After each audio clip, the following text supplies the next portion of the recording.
दोस्तों हमारे कॉन्स्टिट्यूशन ने जो हमें फंडामेंटल राइट्स दिए हैं वो स्टेट के खिलाफ दिए हैं, ना कि इंडिविजुअल के। मतलब हमारे अड़ोसी पड़ोसी के खिलाफ नहीं दिए हैं बल्कि सरकार के खिलाफ दिए हैं।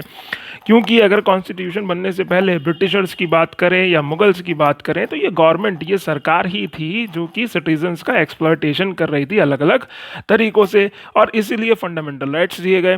और फंडामेंटल राइट्स की बात करें तो सबसे पहले आर्टिकल 12 में बताया गया है कि स्टेट क्या होगा, स्टेट की डेफिनेशन क्या होगी, ये बताया गया है। क्योंकि कंफ्यूजन में ना जाए कि ये उत्तर प्रदेश होगा, हम उत्तर प्रदेश में रहते हैं, हम झारखंड में रहते हैं तो झारखंड होगा। इसमें क्या क्या चीज़ें इंक्लूड होंगी और कितना इसका स्कोप है, फ्यूचर में क्या क्या चीज़ें इसमें जोड़ी जा सकती हैं, ये सारी चीज़ें बताई गई हैं। अब यहाँ पर आप देख रहे हैं कि ये राज्यसभा है, इंडियन पार्लियामेंट है। दो चीज़ें आपको यहाँ पर नोटिस करनी होंगी। एक तो यहाँ पर भारत की सरकार आपको दिखाई दे रही है बतौर प्रधानमंत्री के रूप में, इंडियन गवर्नमेंट। साथ ही साथ दूसरी चीज़ जो आपको दिखाई दे रही है वो है Indian legislature, that is parliament, Bharat की संसद। तो दो चीज़ें हो गई, भारत की सरकार और भारत की संसद।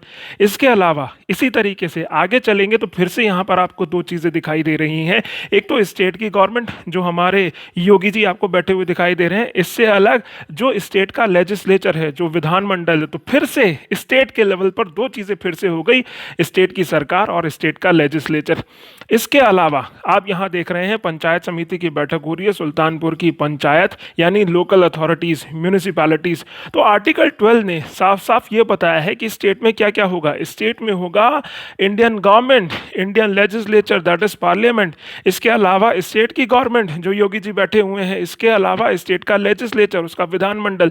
इसके अलावा लोकल अथॉरिटीज़ यानी कि जो पंचायत हमने देखी, म्यूनिसिपैलिटीज़। और ये कहाँ, ये इंडिया की टेरिटरी में या उसके कंट्रोल में। इसके अलावा अब आप आगे चले तो यहाँ पर आप देख रहे हैं एयरपोर्ट। यहाँ पर एक किस्सा ऐसा हुआ कि कुछ एक लोग जो कि एयरपोर्ट सर्विसेज में काम कर रहे थे, जॉब कर रहे थे, वहाँ पर उनकी सर्विसेज को टर्मिनेट कर दिया गया किसी रीज़न से, और उनको कहा भैया अब आप घर बैठिए। तो उन्होंने केस डाला और उन्होंने एयरपोर्ट अथॉरिटी को जो है बतौर स्टेट जो है कंसीडर करवाया। तो यहाँ पर सुप्रीम कोर्ट ने एयरपोर्ट अथॉरिटी को स्टेट माना। क्यों माना? कि भाई उसके फंक्शंस गवर्नमेंट की तरह ही थे, इसीलिए उसको स्टेट माना।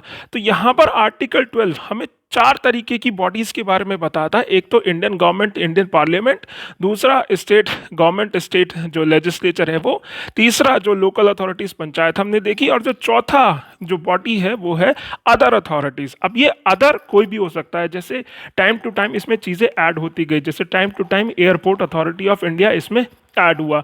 सुप्रीम कोर्ट ने यहाँ तक बोला है कि अगर कोई प्राइवेट इंस्टीट्यूशन या प्राइवेट बॉडी कोई ऐसी है जिसके फंक्शंस उस समय गवर्नमेंट की तरह ही हैं, उस लेवल के ही हैं जिस लेवल से गवर्नमेंट काम करती है, तो वो भी स्टेट माना जाएगा। जी हाँ, आर्टिकल 12 स्टेट की डेफिनेशन।